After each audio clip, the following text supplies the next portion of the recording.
Thiago, eu não consigo influenciar o fulano de tal ou a fulana de tal. Eu tenho uma certa dificuldade de influenciar aquela pessoa. Às vezes é um par, às vezes é um chefe, às vezes é um subordinado, às vezes é uma pessoa chave importante na companhia.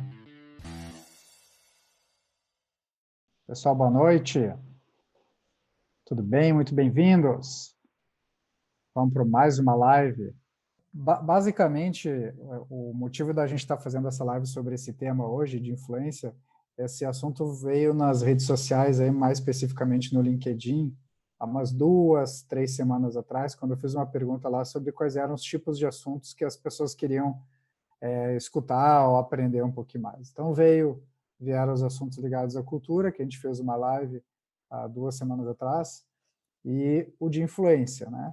E dentro desse processo de construir a live e pensar o que eu traria de valor hoje para vocês, eu fiquei pensando e resgatando quais eram os principais elementos, as principais dúvidas que as pessoas tinham quando vinha o assunto de influência nas organizações. Daí eu lembrei que uma das coisas que sempre acontece nos projetos e às vezes fora dos projetos é alguém me dizer assim, Thiago, eu não consigo influenciar o fulano de tal ou a fulana de tal. Eu tenho uma certa dificuldade de influenciar aquela pessoa. Às vezes é um par, às vezes é um chefe, às vezes é um subordinado, às vezes é uma pessoa chave importante na companhia. E aí as pessoas trazem esse tipo de problemática, a gente constrói um plano de diálogo, um plano de influência.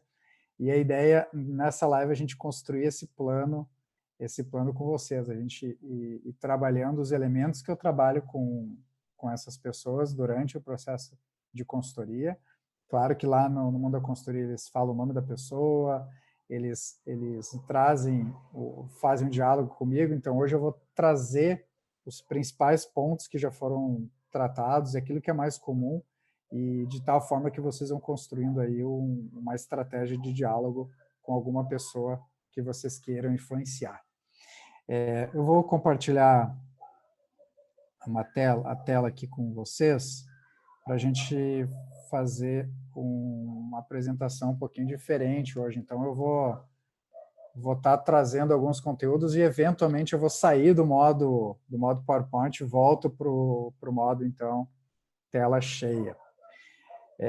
Para funcionar da melhor forma possível essa live, para que vocês extraiam o melhor resultado dela, a minha sugestão é que vocês peguem um papel e caneta, peguem algum local que vocês possam escrever, ou pode ser no celular mesmo, mas um local que vocês possam anotar, e pensem em alguma pessoa que vocês queiram influenciar de alguma forma, né? Como eu estava falando antes, pode ser um par, pode ser um gestor, um superior, um subordinado, um colega, né? Ou alguém de algum projeto, algum cliente, um fornecedor, alguém que vocês gostariam de influenciar e muitas vezes podem ter dificuldade de fazer isso. Tá? Então, anotem essa pessoa, né? Ou memorizem, e anotem que tipo de comportamento vocês esperariam, gostariam que essa pessoa tivesse. Né? Então, pode ser um engajamento em algum projeto, pode ser mais atitude em relação a alguma coisa,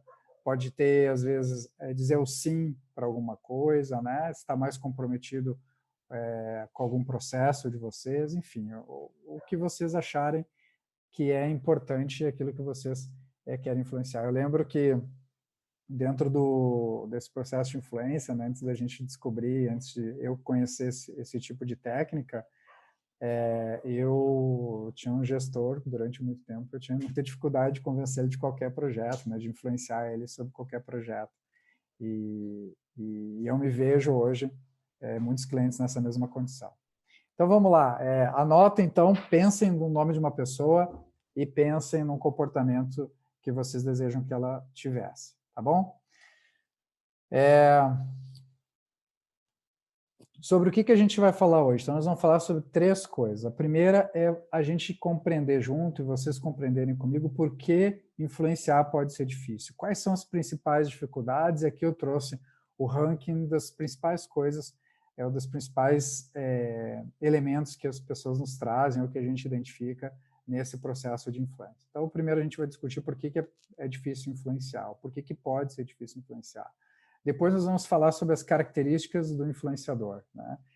Dentro das capacitações que a gente faz de liderança, de influência, tem um exercício que vocês vão fazer logo em seguida e que dentro desse exercício, então, a gente pensa nas características do influenciador e eu tenho certeza que vocês vão ficar surpresos com as principais características de um grande influenciador. E depois nós vamos, então, discutir as estratégias mais assertivas e vocês vão começar, então, a construir um plano de influência para as pessoas que vocês, enfim, estão pensando em influenciar.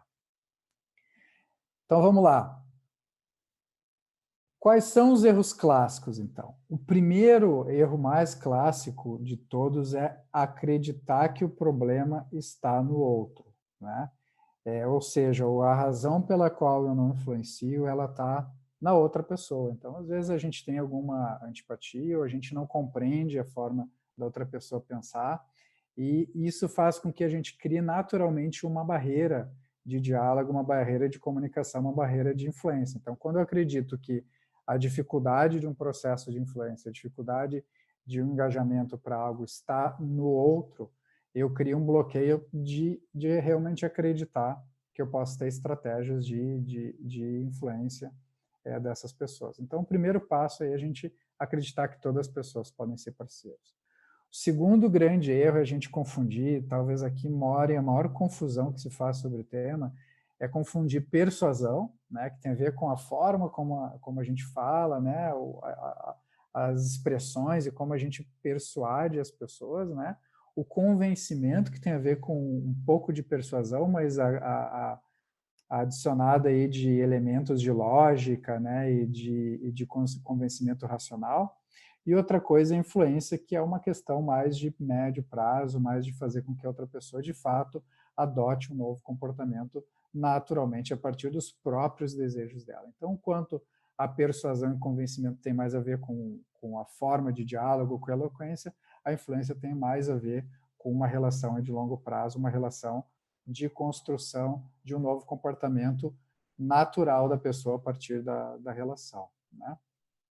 O terceiro grande erro é focar nos próprios interesses e crenças. Esse aí talvez também seja... É difícil colocar qual que é o primeiro, o segundo ou o terceiro, mas esse é um dos mais importantes também. É quando a gente quer influenciar alguém para nos beneficiar de algo. Quando isso acontece, a outra pessoa, obviamente, vai perceber isso naturalmente ou intuitivamente, e ela não vai ser facilmente, então, influenciada, né? O fato é que quando a gente só quer trazer alguém para o nosso benefício próprio, as chances são que as armas de influência costumam não funcionar. Então, a gente tem que pensar sempre no benefício mútuo dentro de um processo de influência. O quarto, menos comum, mas às vezes bastante presente também, algumas pessoas acreditam que influenciar é feio, né? E elas fazem uma confusão com manipulação, né? E aí vamos tentar eliminar isso logo aqui da conversa, né? Manipular é quando eu uso muitas vezes de informação falsa, né, uma informação errada ou incorreta, para fazer com que alguém faça alguma coisa que não deseja em prol do meu próprio benefício, né? E quando a gente está falando de influência, a gente está falando em construir alguma coisa que vai trazer também benefício para outra pessoa. Então, parece que é a mesma coisa, mas a grande mudança aí é a intenção, né? Enquanto na manipulação, eu estou fazendo com que a pessoa faça alguma coisa em prol apenas meu, geralmente usando de mentira, enquanto a influência não. A influência é algo positivo. Muita gente acha que é feio influenciar porque acredita que as pessoas deveriam tomar suas decisões sozinhas, mas o fato é que o mundo não é assim. O segundo grande erro clássico tem a ver com o desconforto com determinados perfis. Então, quando eu não consigo dialogar com um perfil comportamental diferente do meu, eu acabo cometendo erros constantemente nesse sentido. A gente vai falar bastante desse tema lá na frente. Muito bem, então, agora nesse momento, o que eu espero que vocês estejam fazendo dentro da linha de pensamento de vocês, já pensando na pessoa que vocês gostariam de influenciar e qual comportamento vocês desejariam dela, eu imagino que nesse momento vocês já possam ter identificado algum erro que vocês estejam cometendo dentro desse processo com essa pessoa, né? E o que eu sugiro é que anotem esse erro, né? Poxa, com essa pessoa, eu tento persuadir, ou eu vou dialogar com ela pensando só nos meus benefícios e não pensando nos benefícios dela, e assim sucessivamente. Anotem quais são os principais erros que vocês podem estar cometendo. Bom, vamos para o item 2. Então, quais são as características de um grande influenciador? Tá? E aí eu também quero que vocês façam essa avaliação, né? Que é um pedido que geralmente a gente faz nas nossas capacitações. Então, listem aí no papel de vocês, ou na cabeça de vocês mesmo, 3 pessoas que vocês consideram grandes influenciadores, né? Pessoas que vocês olham e percebem que realmente mobilizam grandes grupos, né? Que tem um grupo de seguidores reais, né, atrás dessas pessoas, né, pessoas que de fato têm aí bastante influência dentro das organizações ou na sociedade de maneira geral, tá? Enquanto vocês vão pensando, né, eu vou comentando um pouco mais, nas capacitações a gente geralmente faz essa atividade individual, então, e pede para cada pessoa fazer uma lista de pessoas que considera influentes, né, com grande influência, e depois a gente escreve no quadro, faz essa lista dessas pessoas e separa ali aquelas mais citadas, e depois eu faço a pergunta, que é o que eu vou mostrar para você na sequência, quais são as características que essas pessoas têm em comum, né? E as grandes características que aparecem nesses exercícios são as seguintes: credibilidade, pessoa confiável, uma pessoa altruísta, ou seja, que se doa para os demais, persistente, cooperativa e ética. Esses são os top mais citados nas capacitações, né? E o engraçado é que quando a gente acaba e as pessoas começam a perceber que é isso, e sempre tem alguém que pergunta, né? Mas não precisaria ser um grande comunicador, né? Cadê a pessoa eloquente, a pessoa que fala bem, que se expressa bem em público, né? Que não tem vergonha de falar em público, né? Essas características não costumam aparecer, né? E aí que vem um dos grandes conceitos do processo de influência, que tem a ver com altruísmo, tem a ver com reciprocidade, tem a ver com o espírito de cooperação. O fato é que quando nós nos doamos para as outras pessoas, quando nós entregamos o nosso melhor para as outras pessoas, elas muito provavelmente vão ter intenção de retribuir de alguma forma, né? Elas vão querer te dar um valor de volta, e isso faz parte das grandes estratégias de influência. Então, ao passo que a pessoa que é um grande persuasor, né, que persuade muito bem, ela tem sim essas características de comunicação, mas os grandes influenciadores não necessariamente.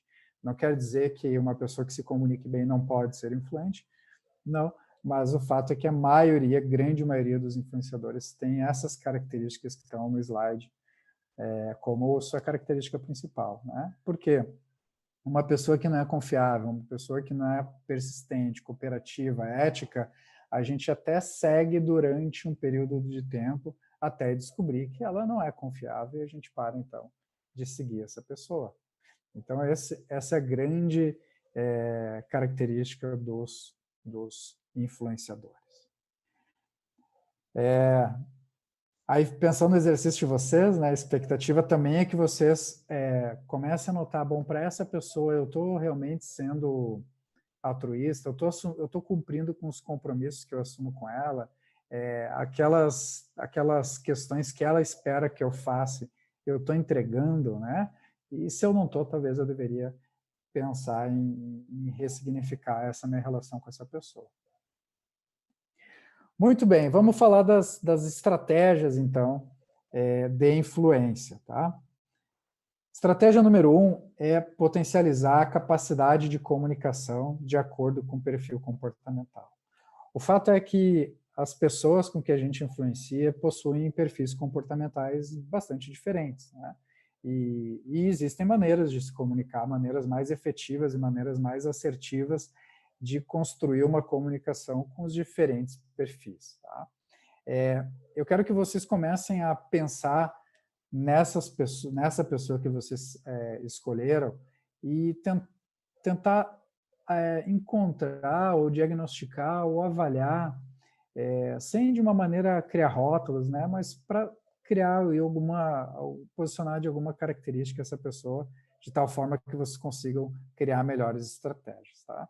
Existem várias metodologias para fazer análise de perfil comportamental. Eu gosto muito da teoria do DISC, porque ela é muito fácil de se explicar, ela é muito fácil de compreender, ela é muito didática e, ao mesmo tempo, bastante poderosa, né? Então, basicamente, as pessoas possuem 4 perfis comportamentais diferentes, né? E todas elas possuem um pouco de cada um, e a gente costuma dizer que a pessoa não é um perfil, ela é uma combinação desses perfis, então cada pessoa é única. Mas entender onde ela tem mais predominância nos ajuda bastante no relacionamento. Então, pensem nessa pessoa que vocês colocaram aí no papel de vocês e façam a seguinte pergunta primeira, né? Essa pessoa é uma pessoa ágil, ativa, rápida, ela é bastante dinâmica nas atividades, ou ela é mais calma, ela é mais ponderada, ela é mais tranquila, mais introvertida, né? Então, posiciona ela nessa escala. Se ela é mais ágil, ela está no lado de cima da escala. Se ela é mais tranquila, ela está do lado de baixo do nosso gráfico. Pense se a pessoa ela é mais voltada na lógica, se ela é mais racional, se ela é mais desafiadora, mais cética, mais lógica, ou se ela é mais centrada nas pessoas, no relacionamento, na afetividade, no servir, né? E aí posicionem essa pessoa. Então, se a pessoa que vocês estão pensando aí, se ela é ágil e muito concentrada na lógica, o que provavelmente vocês vão encontrar de características dela? São pessoas muito rápidas, dispostas a correr risco, geralmente com muita pressa, fazem várias coisas ao mesmo tempo, não tem muita paciência para assuntos muito longos, porque ela quer resolver tudo com muita rapidez, né? Geralmente muito decidida e muito focada no resultado, né? Ou, como eu costumo chamar, o verdadeiro, missão dada, missão cumprida. Então, se vocês estavam imaginando que ela está nessa categoria, então vocês vão encontrar esse tipo de característica. Se ela, então, é uma pessoa ágil e voltada para as pessoas, a gente chama de influenciador. São pessoas extremamente comunicativas. Eu costumo dizer que ela fala antes, durante e depois de cada reunião, de cada evento, de cada momento. Ela tem necessidade muito de conversar, ela gosta de falar de pessoas, gosta de falar de sentimentos e gosta de conversas otimistas, gosta de coisas bastante positivas. Tá? Depois nós temos, se vocês então entenderem que a pessoa que vocês estão buscando influenciar é uma pessoa calma e voltada para as pessoas, geralmente são pessoas mais voltadas a servir os demais, são mais voltadas a processos, são mais leais, são menos aptas à mudança, né? São mais tranquilas e calmas. Se vocês entenderam que a pessoa que vocês estão buscando influenciar é calma e concentrada na lógica, geralmente são pessoas focadas na sistemática, bastante detalhistas, né? Pensam no que vão falar, geralmente introvertidas e com capacidade de concentração muito alta, né? Geralmente pessoas aí que têm o potencial de ficar durante horas fazendo uma atividade concentrada, né? O fato é que a maioria das pessoas tem um desses elementos alto ou 2 desses elementos altos. A grande maioria das pessoas tem um só ou 2 elementos altos. Então, vocês possivelmente vão encontrar uma mescla de perfis nessa pessoa que vocês estão buscando influenciar, então. Certo? Por que isso é importante? Se vocês se enxergam com um perfil oposto essa pessoa, vocês vão sentir desconforto no diálogo, né? Ou seja, se a pessoa que você está buscando influenciar é uma dominante e você é um estável, ou se ela é influenciadora e você é um cauteloso, ou vice-versa, você vai sentir desconforto na interação com essa pessoa. Então é mais ou menos assim. Enquanto um dominante quer fazer as coisas rápidas, com foco na lógica, o estável quer fazer mais lentamente, com foco em pessoas. Enquanto o influenciador quer fazer as coisas com velocidade, com foco nas pessoas, o cauteloso está focado em fazer as coisas lentamente, com foco no raciocínio lógico. E muitas vezes esse desconforto é o grande obstáculo para um processo de influência, né? Porque se eu tenho características, por exemplo, de influenciador e preciso dialogar, preciso influenciar um cauteloso, os argumentos, muitas vezes, que eu vou utilizar estão voltados no quem, né? Que é a grande pergunta do influenciador. Quem vai estar envolvido, quem são as pessoas, né? Quem vai estar participando, quem é o líder do projeto, e está conectado com as pessoas. Enquanto o cauteloso está conectado no como, né? Então, o influenciador vai mostrar planos de trabalho bastante, às vezes, superficiais ou idealistas, enquanto o cauteloso está atrás de um cronograma detalhado. E não tem nada de errado nisso, os dois estão certos.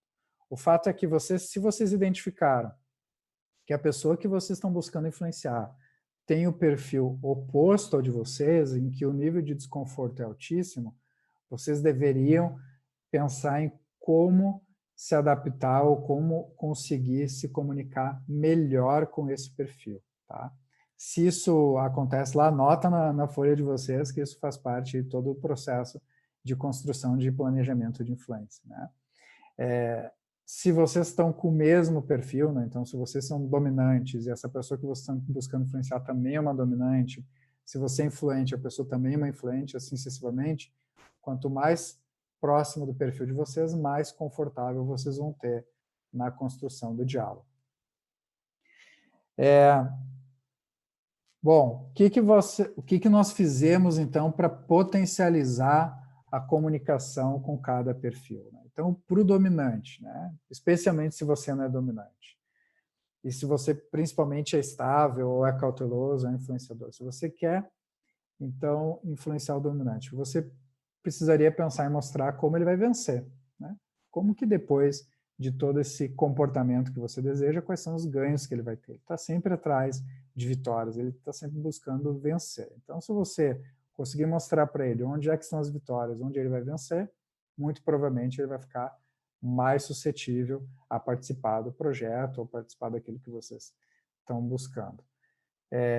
Buscar ser rápido e não sentimental, né?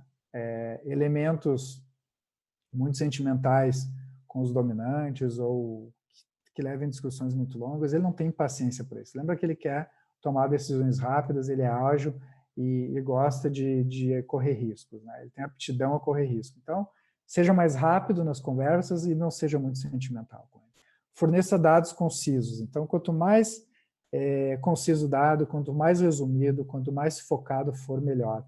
Muita informação para o dominante, geralmente ele não tem paciência para ler.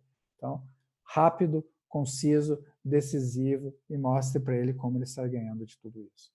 Se você quer influenciar um influenciador, né, que é o melhor influenciador de todos, ele é uma pessoa que está em constante busca de reconhecimento, né, de aprovação social. Então, valorizar as qualidades dele de maneira honesta ajuda muito dentro do processo de comunicação. Ele está sempre buscando, de uma certa forma, ser reconhecido. Então, quando a gente elogia com legitimidade, essa pessoa costuma gostar bastante. E aí que os desconfortos começam a fazer sentido, né? O cauteloso, por exemplo, é uma pessoa que tem bastante dificuldade de elogiar, porque ele acredita que os elogios às vezes são fúteis demais, né? Que as pessoas elogiam de uma maneira rasa, né? Então, sim, tem que elogiar de maneira honesta, mas também é importante elogiar, e o influenciador gosta bastante de ser elogiado. Numa conversa com o influenciador é importante ser otimista, né? Ele não gosta muito de dialogar, de conversar com pessoas que olham o lado negativo, que trazem a negatividade de uma conversa, porque eles são muito para frente e querem que as coisas sejam boas e sejam agradáveis. Ele costuma fugir de coisas que não são tão agradáveis. Importante deixar ele falar, deixar ele abrir e criar descontração. Ele precisa dar risada, ele precisa se sentir à vontade, precisa se sentir alegre dentro do processo de comunicação. Então, se você é um cauteloso, especialmente um cauteloso, e precisa, então, influenciar alguém que tem esse perfil de influência, vai sim precisar se aproximar dessa pessoa de uma maneira mais íntima. Se você quer influenciar um estável, né, então o ponto principal aí é evitar conflitar diretamente aquilo que ele pensa. Então, quando o estável acredita em alguma coisa, vocês dizem exatamente o contrário, isso gera muito desconforto para ele, gera instabilidade, que é tudo que ele não quer. Então, se você quer convencer um estável, quer influenciar um estável, você precisa fazer com que ele compreenda as coisas mais lentamente, né? Você precisa deixar que ele pense sobre o assunto e tem que escutar a opinião dele, apreciar a opinião dele é muito importante. Perguntar o que ele pensa sobre o assunto para ir entendendo aí o processo de raciocínio dele e ele aderindo a um novo comportamento. Né? E aí o dominante com o estável, ele costuma ter pouca paciência com isso, né? Porque o dominante é mais suscetível e adepto a risco, e o estável é justamente o contrário, né? Então, todos os riscos que um dominante quer correr, justamente o que o estável não quer, e isso gera um desconforto na comunicação e no processo de influência. Se você quer influenciar um cauteloso, né, então é importante raciocínio e lógica, né? Ele precisa fazer as contas, né? Basicamente é isso, ele precisa ter noção do que está acontecendo, ele precisa ter dados e fatos, ele precisa reunir informações, ele precisa pesar os prós e contras para tomar uma decisão. Ele costuma tomar decisões muito racionalmente. Então, enquanto o influenciador decide às vezes por impulso, né, e fica empolgado e entusiasmado com alguma questão e logo sai fazendo, o cauteloso é o contrário, ele vai tentar entender, não, deixa eu entender os prós e contras disso, né? Deixa eu entender o que isso vai ter de positivo, o que vai ter de negativo, então depois eu tomo a decisão, né? Ele geralmente é mais formal e não gosta muito que a gente invada o espaço dele, né? O círculo dele, ele prefere um pouco de reserva e como ele pesa muito prós e contras, a gente precisa ser mais paciente com o cauteloso. Então, se você é influenciador, tem uma ideia incrível e for falar para o cauteloso que teve uma ideia incrível, a primeira percepção que o cauteloso vai pensar, aí, essa ideia não deve ser tão boa assim, vamos tentar entender o que é esse incrível, me dá os dados, me dá os fatos para eu calcular se realmente é tão incrível assim. Tá? De novo, né, se nesse processo de desejo de influência, vocês entenderam que tem esse desconforto e que tem essa questão, é importante que você, ao dialogar com essa pessoa, você busque se adaptar a esse perfil. Né? E algumas pessoas me dizem assim, Thiago, então você está me dizendo para ser quem eu não sou. Não, não é isso. Eu estou dizendo para tratar a pessoa da forma como ela gosta ou da forma como ela merece ser tratada. Né? Quem tem filho sabe muito bem disso, né? Eu tenho uma filha e um filho, cada um deles tem uma característica, aquilo que eu faço com a Isabela é diferente daquilo que eu faço com o Romeu, né? Com a Isabela eu tenho que dar mais risada, eu tenho que ser mais amigo, eu tenho que dar mais gargalhada, e com o Romeu eu tenho que apreciar mais, eu tenho que ter mais calma, porque ele tem outro tipo de perfil. E assim também são as pessoas, né? Aquilo que a gente faz com os filhos, ou com amigos, ou com pais, é exatamente a mesma coisa. Tratar as pessoas como elas também se sentem mais confortáveis, e isso vai facilitar muito o processo de influência de vocês com essas pessoas. Muito bem. Estratégia 2, tá? Buscar influenciar os elementos que a outra pessoa considera que é importante. Basicamente, quando a gente busca influenciar alguém de algo, nós reunimos os benefícios e as coisas positivas das quais a gente acha importante. Né? Eu já falei isso em alguns outros vídeos. Então, o que acontece? Se eu, por exemplo, Thiago, acho muito importante trabalhar em projetos que tenham muita relevância. Se me convidar para um projeto que tem alta relevância, dificilmente eu vou dizer não. Eu vou aceitar, eu vou querer participar. Mas nem todo mundo é assim, né?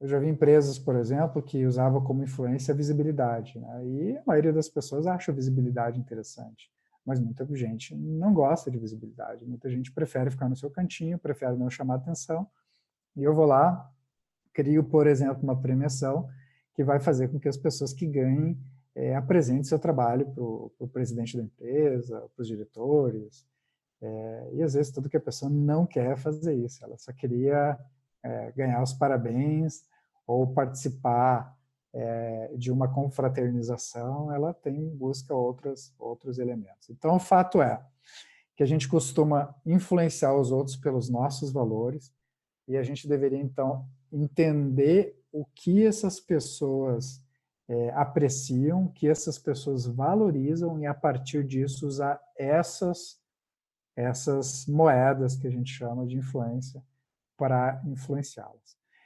Eu trouxe aqui uma lista dos itens que mais surgem nas capacitações, porque geralmente o que a gente faz? Eu coloco uma lista enorme de elementos de influência e o grupo vai selecionando os itens que têm maior influência e a gente então tem uma ideia do grupo. Eu trouxe aqui para vocês aqueles que mais aparecem, não são todos, porque também não teria tempo nessa live para a gente falar de todos, mas aqui estão certamente os principais e possivelmente vai ajudar vocês nesse processo. Né? Quais são eles, então? O primeiro é participar de projeto de extrema relevância. Né? Então, muitas pessoas, especialmente pessoas em posição de liderança, apreciam e valorizam estar dentro de projetos que têm muita relevância. Então, se vocês convidarem uma pessoa para participar de um projeto relevante, as chances são que ela vai adotar um comportamento para participar daquele projeto relevante. Né? Então, você, naquele comportamento que você quer, você utiliza esses elementos como, digamos assim, uma moeda de troca. Você oferece, então, uma participação de extrema relevância. Né? Muitas pessoas são influenciadas pela visibilidade, dentro ou fora da organização. Né? Então, muitas pessoas valorizam, sim, né, ter visibilidade com superiores, né, com a presidência das organizações, e muitas pessoas valorizam a visibilidade externa, com clientes, com fornecedores, com parceiros, em congressos. Né? Isso é muito importante também. Terceiro, ali, aqui não é uma escala do maior para o menor, tá? Os 5 aparecem com bastante frequência, desenvolver novas competências. Né? Então, muitas pessoas valorizam muito novos conhecimentos. Então, participar de congresso, de capacitações, de treinamento, de algum conteúdo, é um elemento que influencia bastante essas pessoas. Então, se vocês convidarem uma pessoa importante para participar de uma capacitação com vocês, é muito provável que, se ela valorizar isso, ela vai estar mais suscetível a colaborar, a ser recíproca com você. Ter senso de pertencimento e inclusão, muito importante também, bastante comum aparecer, né? É o fato de estar pertencendo a um grupo, né? Estar dentro de um projeto, estar dentro de uma comunidade, fazer parte de um grupo de pessoas, fazer parte de um grupo maior e se sentir ali presente, ouvido e apreciado. Também aparece bastante nos nossos trabalhos. E o quinto, que tem ganhado cada vez mais relevância, é desenvolver novos relacionamentos, né? Ter a possibilidade de ter novos contatos, ter a possibilidade de conhecer novas pessoas, ter a possibilidade de construir relações fora das organizações, dentro das organizações, ou seja, poder criar novos laços de amizade. Então, marca aí no seu trabalho quais desses elementos você julga que a pessoa que você está buscando influenciar valoriza. Né? Então, se ela valoriza desenvolver novas competências, quais são as novas competências que eu posso ajudar ela a valorizar? Se ela valoriza desenvolver novos relacionamentos, que outras pessoas eu posso apresentar para ela que ela iria valorizar? Se ela valoriza participar de projetos importantes, será que eu realmente estou convidando ela para um projeto importante ou estou convidando para um projeto de menor relevância que realmente ela não vai ter interesse? Então, baseado nesses elementos, né, do olhar do outro, vocês podem, então, estabelecer melhor as estratégias de vocês. Bom, nosso resumo, e aí vocês podem preencher esse quadro. Na verdade, a gente foi falando sobre todos esses elementos ao longo dessa conversa, né? Vocês podem preencher o quadro de vocês e pensar, então, quais são os novos comportamentos ou decisões que eu gostaria que essas pessoas tomassem, né? Que essa pessoa que você está buscando influenciar. Depois pensar em qual o perfil comportamental dessa pessoa, se ela é uma dominante, se ela é uma influente, se ela é uma estável, se ela é uma cautelosa. Baseado nisso, eu já dei a dica ali, quais são como potencializar a comunicação, como melhor se comunicar com essa pessoa. Então, você tem ali mais ou menos elementos que vão facilitar essa comunicação, né, que tem a ver com a forma de relacionamento, a forma de vocês interagirem com elas. Isso vai abrir muitos espaços no diálogo que antes não existiam. Quais são os elementos importantes para ela, né? Peguem dessa lista que a gente colocou agora ali, aqueles 5 principais, mas vocês também podem pensar em outras coisas. Não, essa pessoa, sempre quando acontece tal coisa, ela fica motivada, ela fica engajada, ela vai atrás, então você já tem aí alguns indícios de que isso pode ser importante para elas, né? E depois de tudo isso, então, vamos pensar na estratégia, né? Então, como que eu posso, a pergunta é essa, como que eu posso ajudar essa pessoa em relação a esses elementos que ela acha importante, né? Através de um diálogo que respeite o perfil comportamental dela. Então, fazendo isso, contribuindo para essa pessoa ter acesso ou conseguir essas questões que ela valoriza, né? Enfim, você vai ter uma pessoa muito mais suscetível a estar engajada com você e estar comprometida nos projetos que você, então, vai liderar, tá? Um ponto importante é quando fazer isso, né? Deixei para o final essa pergunta. Quando a gente vai usar toda essa estratégia, né? Obviamente, ninguém faz isso o tempo inteiro, né? Eu não faço isso o tempo inteiro, porque senão as nossas relações, a gente está sempre pensando no que vai fazer a todo momento e não fica exatamente natural. A gente vai usar desse tipo de recurso quando, de fato, a gente está com dificuldade de influenciar e aí a gente precisa fazer uma análise mais profunda de como, então, a gente deve conduzir as conversas e como a gente deve trabalhar com essa ou essas pessoas específicas. Muito bem. Eu vou fechar aqui, vou voltar para a câmera e a gente pode ir conversar um pouco mais agora sobre um pouquinho do que eu falei. Essa história começou, gente, com venda. A primeira pessoa que foi aplicar essa teoria em vendas descobriu: se eu fosse vender para um dominante, eu deveria vender projetos ou máquinas, equipamentos para a fazenda dele que fossem fazer com que ele vencesse, que fosse fazer com que ele fosse o líder da melhor fazenda da cidade, né? Se eu fosse vender para um influenciador, eu tinha que estreitar relacionamento, fazer amizade, etc, etc. E se eu fosse vender para as estáveis e cautelosas, eu tinha que focar em vender produtos confiáveis, que tivesse selo de garantia, que já tivesse sido comprado, testado e aprovado com selo de qualidade. E eles fizeram isso e aumentaram absurdamente o volume de vendas. E funciona, sempre funcionou e vai continuar funcionando porque nós ficamos mais suscetíveis quando as pessoas trazem aí elementos que são mais confortáveis para o nosso perfil. Muito bem, gente. Agora eu me despeço. Muito obrigado pela participação de vocês. Como eu disse, fiquem à vontade para mandar comentários, mandar pergunta lá. Quem tiver uma situação aí individual que queira também bater um papo, manda lá nos inbox da vida e a gente volta a conversar e a gente vai ajudar vocês com o maior prazer. Muito bem, gente. Muito obrigado e até a próxima.